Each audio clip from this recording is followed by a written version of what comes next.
Before we jump into talking about how and why we evaluate and assess culture, Melody, I thought it would be interesting to start off our discussion with a basic definition of organizational culture.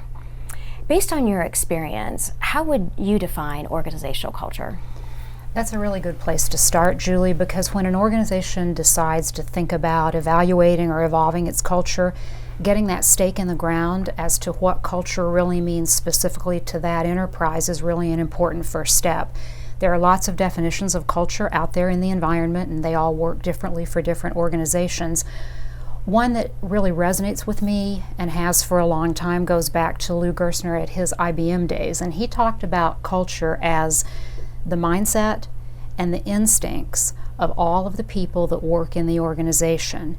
And that always has made a lot of sense to me because it describes culture as a set of behaviors that you can actually observe and manage, influence, and change over time. It's a very practical way to think about a fairly squishy, as you said, topic. It's also, on the prior slide, we talked about the NACD Blue Ribbon Commission back in 2017, and they spend a lot of time talking about the behavioral indicators of a corporate culture.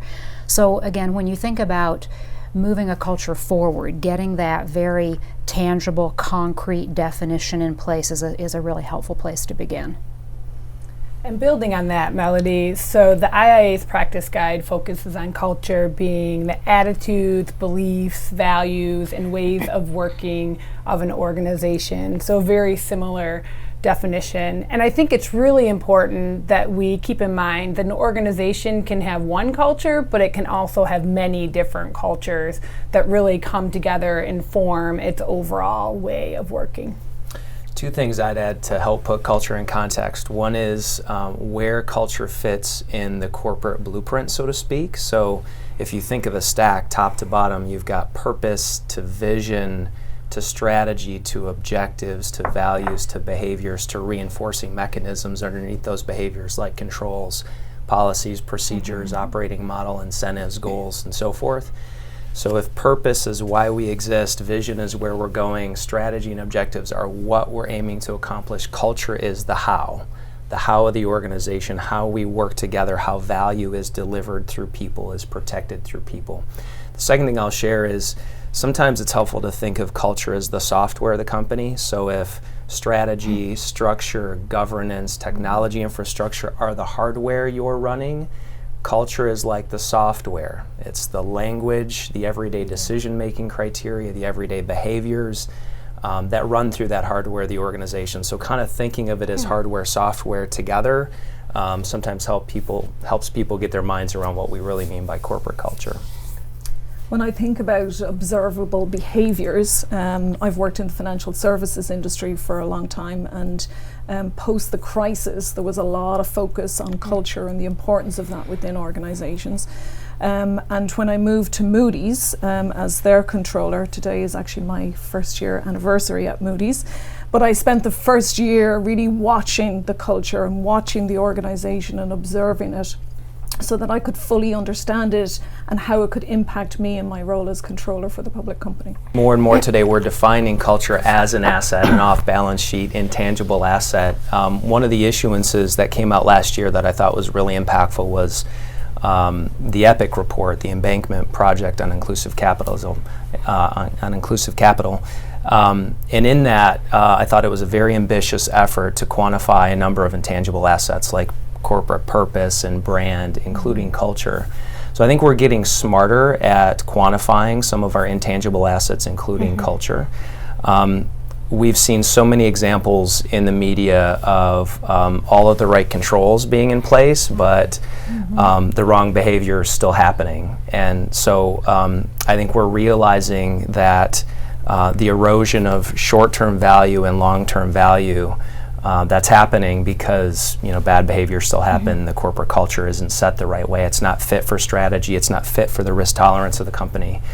And so we're doing a better job of quantifying that and appreciating that intangible asset. Social norms are very powerful. More powerful, arguably, I would say, as a behaviorist than controls sometimes. And so that's what culture is. It's everyday decisions and language and behaviors that in aggregate are social norms. And when we're not measuring those and proactively shepherding those the right way, we don't have a handle on our asset the way we need to. Why is culture important to you as the Chief Audit Executive? Well, as I mentioned, a positive culture drives strong risk management, which I'm keenly focused on in my role.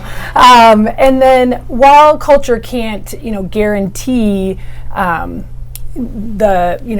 control breakdowns, right? It does help ensure that people are operating in an ethical way, and it will deter fraud and other misconduct if you have that positive culture, that positive strong culture.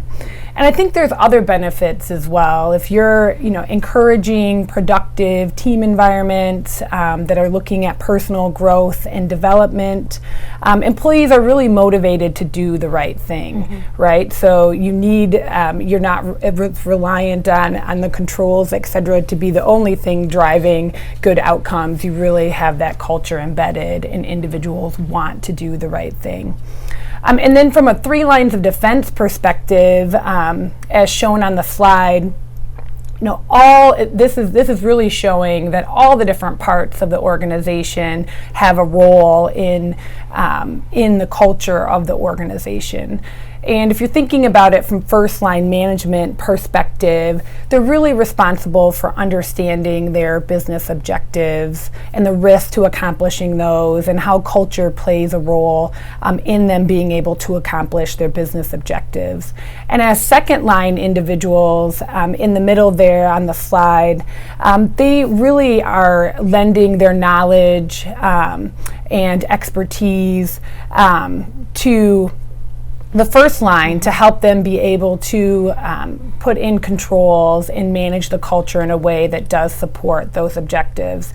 And then from a third line activity, we're looking to assess culture as we execute our audit plan and our supporting activities, and really gather data in our activities to help inform management and the executive team and the board as they're thinking about, do we have the culture that we're looking to have in the organization? And I'd punctuate a point around asking better questions, and I think that's what assessing culture allows us to do in the audit process, or any other form of assessment you might do as an organization. I'll give just one quick example. You can, in a survey and an assessment to the employee population, ask, are you comfortable in speaking up and raising concerns? And for anyone who responds no, you can ask why. Is it you're uncomfortable doing so, you fear reprisal, you don't know how to do that, you don't think anything is going to be done with the information.